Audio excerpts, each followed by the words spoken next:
Assalamualaikum warahmatullahi wabarakatuh. Anak-anak, apa kabarnya hari ini? Masih semangat untuk mengikuti pembelajaran dari rumah? Jangan lupa untuk selalu mengawali pembelajaran dengan membaca doa terlebih dahulu. Baik anak-anak, hari ini kita akan belajar di kelas 3 tema 7 subtema 2 pembelajaran 3. Dayu suka menari. Ia menggunakan kain adat saat menari daerah. Kain adat saat ini sangat disukai banyak orang. Apa yang kamu ketahui tentang kain adat? Ayo bacalah teks berikut seperti pembaca berita. Kain adat Indonesia. Indonesia dikenal sebagai negara yang kaya budaya. Salah satu sebabnya karena wilayah Indonesia sangat luas. Setiap daerah di Indonesia memiliki budayanya sendiri. Salah satu kekayaan budaya Indonesia adalah kain adat. Setiap daerah memiliki kain adat. Kain songket dikenal sebagai kain adat orang Melayu. Kain sasirangan dikenal sebagai kain adat suku Banjar di Kalimantan. Orang-orang di Jawa memiliki batik dan lurik. Kain tenun dikenal sebagai kain adat dari Nusa Tenggara. Kain adat Indonesia sangat istimewa. Kain adat dibuat dengan menggunakan bahan yang ada di lingkungan tempat tinggal. Warna kain juga berasal dari bahan alam. Kain adat umumnya dibuat dengan cara ditenun. Kain adat memiliki banyak fungsi. Kain adat dapat digunakan sebagai bahan pakaian sehari-hari.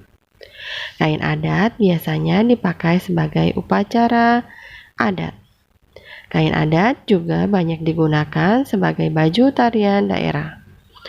Kain adat sering digunakan dalam upacara perkawinan. Di beberapa daerah, kain adat juga digunakan saat ada keluarga yang meninggal. Kain adat yang paling dikenal adalah batik. Batik ditemukan hampir di semua daerah. Setiap daerah memiliki batik dengan ciri yang berbeda. Batik merupakan pakaian nasional Indonesia. Sebagai rasa syukur akan kekayaan pakaian adat, bangsa Indonesia memperingati Hari Batik setiap tanggal 2 Oktober. Ayo mencoba. Kamu telah membaca teks kain adat Indonesia. Lengkapi tabel berikut dengan nama-nama kain yang kamu ketahui. Nama kain yang pertama adalah kain songket. Daerah asal kain songket tersebut dari Melayu atau Minang, Sumatera Barat. Kemudian yang kedua adalah nama kain adalah sasirangan yang berasal dari Banjar, Kalimantan Selatan.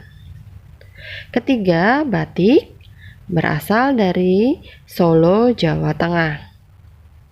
Keempat, kain tenun yang berasal dari Nusa Tenggara. Dan selanjutnya yang kelima adalah kain ulos berasal dari daerah Sumatera Utara. Selanjutnya anak-anak adalah ayo menulis. Pelajari kembali teks kain adat Indonesia.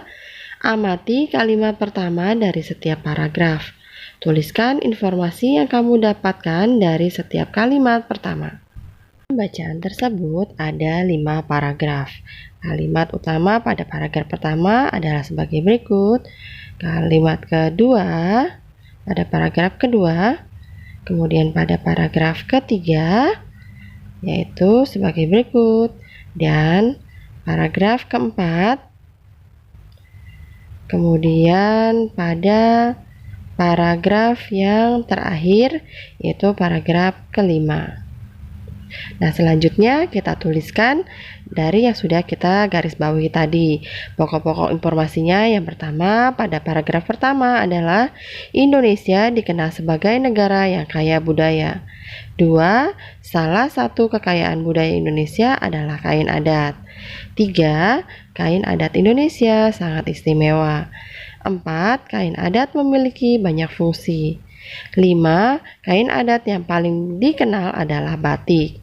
Selanjutnya adalah ayo mencoba. Masih ingatkah kamu tarian yang Dayu pelajari? Apa yang diceritakan dalam tarian tersebut? Kemudian gerakan apa saja yang diperagakan? Cobalah peragakan kembali gerakan tarian tersebut. Tambahkan dengan gerakan sesuai dengan keinginanmu. Selanjutnya, ayo menari. Dayu menarikan tari kreasi menenun. Kamu juga dapat berkreasi seperti Dayu. Berlatihlah seperti beberapa hari lalu. Lakukan dengan riang gembira. Ayo mengamati motif kain adat Indonesia sangat beragam. Ada motif bunga, hewan, dan bentuk bangun datar. Amatilah motif kain adat berikut. Motif kain yang pertama adalah bunga dan biji-bijian. Kemudian ada motif segitiga. Selanjutnya adalah bulan dan lengkungan, dan yang terakhir ada motif bunga dan daun. Amati gambar berikut. Kalian lihat gambar yang simetris dan tidak simetris.